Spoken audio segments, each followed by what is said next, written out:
اور جب election commission میں پٹیشن ہوتی تھی تو پھر وہی بات وہ اسلام آباد ہائی کورٹ کے حوالے سے کرتے تھے کہ آپ الیکشن کمیشن میں جو پٹیشن ہے اس کو خارج کر دیں، یہ کیس ہائی کورٹ میں۔ بہرحال یہ کیس چلتا رہا، اور حیرت کی بات یہ ہے کہ دونوں کانسٹیٹیوشنل باڈیز یعنی اسلام آباد ہائی کورٹ اور الیکشن کمیشن نے اس معاملے پہ سنجیدگی سے نہ نوٹس لیا، نہ ارلی ہیئرنگ مطلب کی، کو تواتر سے کوئی سماعتیں بھی نہیں ہوئی، بہرحال ریلیف ملتا رہا۔ ایک موقع پر الیکشن کمیشن نے فیصل واڈا پہ کچھ جرمانہ ڈالا 25-50 ہزار روپے کا، لیکن آج یہ پھر کیس چلا اور آج خود فیصل واڈا الیکشن کمیشن میں پیش ہوئے 4 رکنی بینچ کے سامنے، اور فیصل واڈا کافی جذباتی تھے۔ انہوں نے یہ موقف رکھا کہ میں نے جو حلف نامہ دیا ہے، ابھی آپ جھوٹ کا ایک اندازہ دیکھیں کہ جو حلف نامہ دیا ہے وہ سچا ہے، لیکن الیکشن کمیشن اس پہ سماعت نہیں کر سکتی، الیکشن کمیشن ان کی انکوائری کروا سکتی ہے۔ بلکہ فیصل واڈا نے یہ کہا کہ اگر میں جھوٹ بولوں تو مجھے بھلے پھانسی پہ چڑھوایا جائے، جس پہ الیکشن کمیشن کے ایک ممبر نے ناپسندیدگی کا اظہار کیا، اور انہوں نے کہا کہ جو قوانین میں، الیکشن قوانین میں جو سزا نہیں ہے وہ ہم نہیں دے سکتے۔ لیکن وہ بڑے اپنے ڈھیٹ انداز میں واڈا یہ کہہ رہے تھے کہ میں نے جو حلف نامہ دیا ہے وہ سچ پر مبنی ہے، حالانکہ یہ الیکشن کمیشن کے ریکارڈ سے اسلام آباد ہائی کورٹ میں چیز ثابت ہوئی تھی کہ جس دن الیکشن کمیشن میں یہ حلف نامہ دیا گیا تھا اس دن امریکی شہریت فیصل واڈا کے پاس تھی، اور امریکی شہریت جو ہے وہ کوئی 16 دن کے بعد وہ اس کا ختم ہونے کا سرٹیفکیٹ آیا ہے، یعنی اس کے بیچ میں ہی حلف نامہ دیا گیا تھا، تو وہ جھوٹ کسی حد تک ثابت ہو گیا تھا۔ لیکن پھر ہائی کورٹ نے تھوڑا جو کہتے ہیں کہ پرہیز کا یا تحمل کا مظاہرہ کیا تو نااہل قرار نہیں دیا۔ آج جب الیکشن کمیشن میں یہ معاملہ ہوا تو بیرسٹر معید جو فیصل واڈا کے وکیل تھے، انہوں نے لمبی چوڑی بحث کی، پھر فیصل واڈا خود اس میں آئے، روسٹرم پہ آئے، پھر انہوں نے بڑے جذباتی انداز میں کہا، تو الیکشن کمیشن نے کہا کہ یہ تو ہم دیکھ لیں گے، لیکن یہ ہم کسی کو، کسی شہری کو، کسی شخصیت کو، کسی سیاسی پارٹی کو نہیں دیکھتے، ہم جو قوانین اور قوانین کے جو کتاب ہیں ان کو دیکھتے ہیں، پھر اس پہ فیصلہ کرتے ہیں۔ تو یہ الیکشن کمیشن میں جو فیصل واڈا نے جو جواب داخل کروایا اس پہ تمام درخواست گزار جو ہیں ان سے جواب طلب کیا گیا ہے۔ الیکشن کمیشن میں فیصل واڈا جب جذباتی تقریر کر رہے تھے، جس پہ ان کو جو وکیل تھے، مخالف وکیل جہانگیر جدو نے کہا یہ تو سیاسی تقریر یہاں پہ کر رہے ہیں، ان کے وکیل بھی موجود ہیں، تو وکیل نے مختلف دلائل دیے اور کوشش کی کہ ان کی جان چھڑوائی جائے، کیونکہ پرانا کیس ہے اور نامینیشن فارم وہ بھی الیکشن کمیشن کے سامنے ہے، قانونی طور پہ بچنا محال ہے۔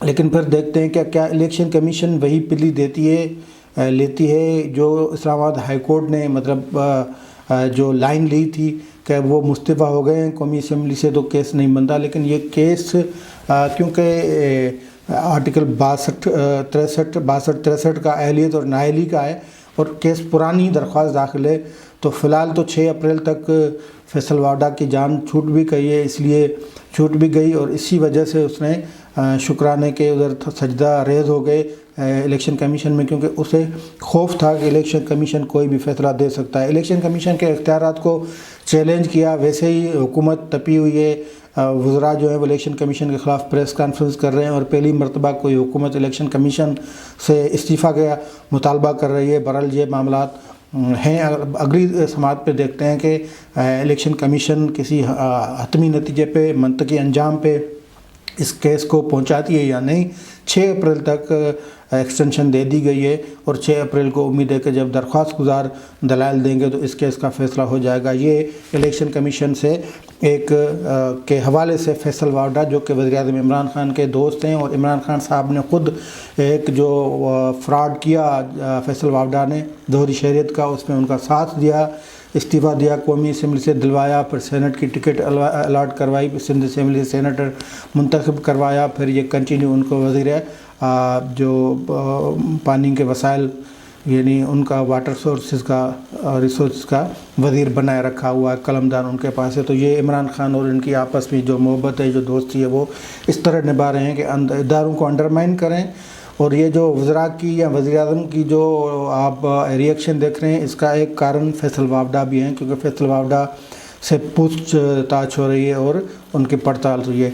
دوسرے کیس پہ آتے ہیں. دوسرا کیس فارن فنڈنگ کا کیس تھا. اس میں بنیادی طور پہ الیکشن کمیشن میں عمران خان نے درخواست دی تھی کہ فارن فنڈنگ کا جو کیس چل رہا ہے جس میں الزام ہے کہ برطانیہ، امریکہ، اسرائیل، انڈیا، سعودی عرب، وہاں پتہ نہیں کہاں سے غیر قانونی کمپنیوں اور ان سے پیسے لیے گئے ہیں. تو یہ فارن فنڈنگ کی ابھی اسکروٹنی کمیٹی الیکشن کمیشن نے بنائی ہے، وہ کام چل رہی ہے. لیکن یہ جو درخواست تھی وہ درخواست دار اکبر ایس بابر تھے، اور اکبر ایس بابر کو سبھی جانتے ہیں.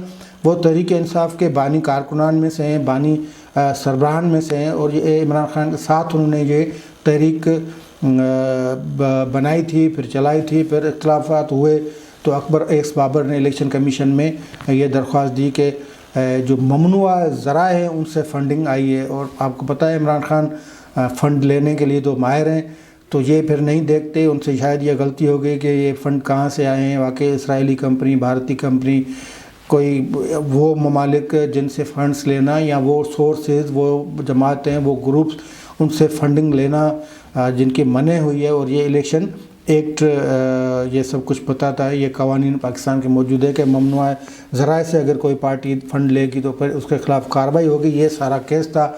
تو انہوں نے ایک الیکشن کمیشن میں درخواست ڈالی کہ اکبر ایس بابر ہماری جماعت کا، یعنی تحریک انصاف کا ممبر نہیں ہے. ہم نے انہیں کوئی ستمبر 2011 کو ہم نے ان کو نکال دیا تھا. تو یہ درخواست الیکشن کمیشن نے خارج کر دی.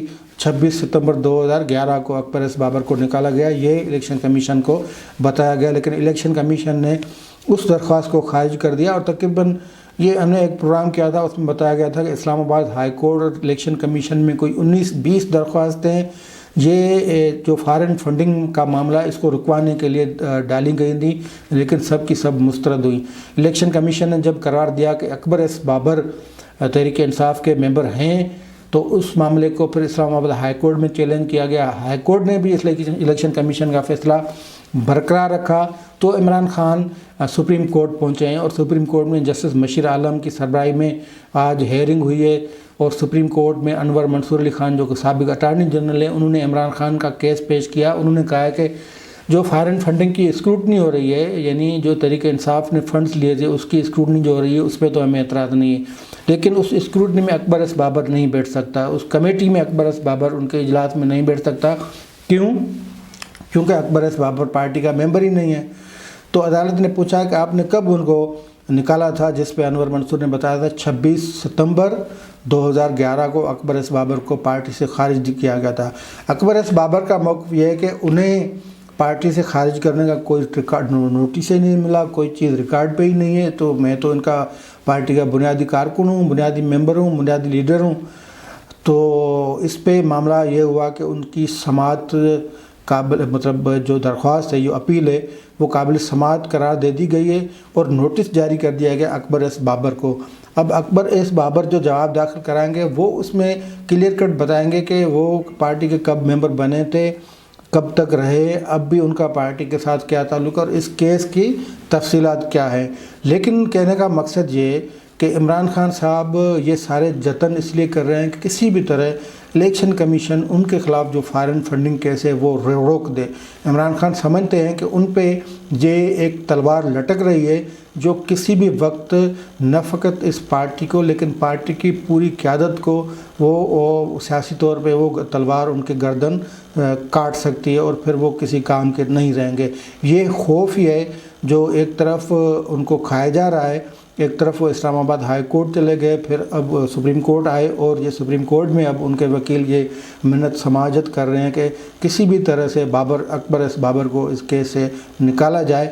جب اکبر ایس بابر کو فارغ کیا جاتا ہے، فرض کریں، تو پھر دوسری درخواست یہ آئے گی کہ اب جب درخواست گزاری پارٹی کے ممبر نہیں تو پھر درخواست سنی نہیں جا سکتی، تو پھر پڑتال ہو ہی نہیں سکتی، پھر اسکروٹنی نہیں ہو سکتی. اور اس طرح وہ فارن فنڈنگ جو کہ جس پہ الزام لگایا جاتا ہے کہ وہ مبینہ طور پہ غیر قانونی ذرائع سے حاصل کیے گئے ہیں، ان کا تحفظ چاہتے ہیں. بنیادی طور پہ وہ اس فنڈنگ کی تحفظ چاہتے ہیں جن پہ الزام ہے کہ وہ مبینہ طور پہ غیر قانونی طریقے سے لیے گئے، اور غیر قانونی طریقے سے اگر کوئی پارٹی فنڈز لیتی ہے تو وہ پارٹی بین بھی کر دی جاتی ہے، اس کی قیادت کو نائل بھی قرار دیا جاتا ہے۔ اس کو کاؤنٹر کرنے کے لیے کئی درخواستیں تھیں مختلف جماعتوں کے خلاف، لیکن اب ان کی جب سماعت ہوگی تو ہوگی، لیکن بنیادی طور پہ اس کیس کا عمران خان کو خوف زیادہ ہے، اور اسی خوف کی وجہ سے وہ سپریم کورٹ تک پہنچے ہیں۔ سپریم کورٹ نے نوٹس جاری کرنے کے بعد اس کی سماعت غیر معینہ مدت تک کے لیے ملتوی کر دیے۔ اب دیکھنا ہوگا کہ اکبر ایس بابر اس کیس میں کیا اپنا جواب پیش کرتے ہیں۔ آج کے لیے اتنا ہی، دیجیے اجازت، اللہ حافظ۔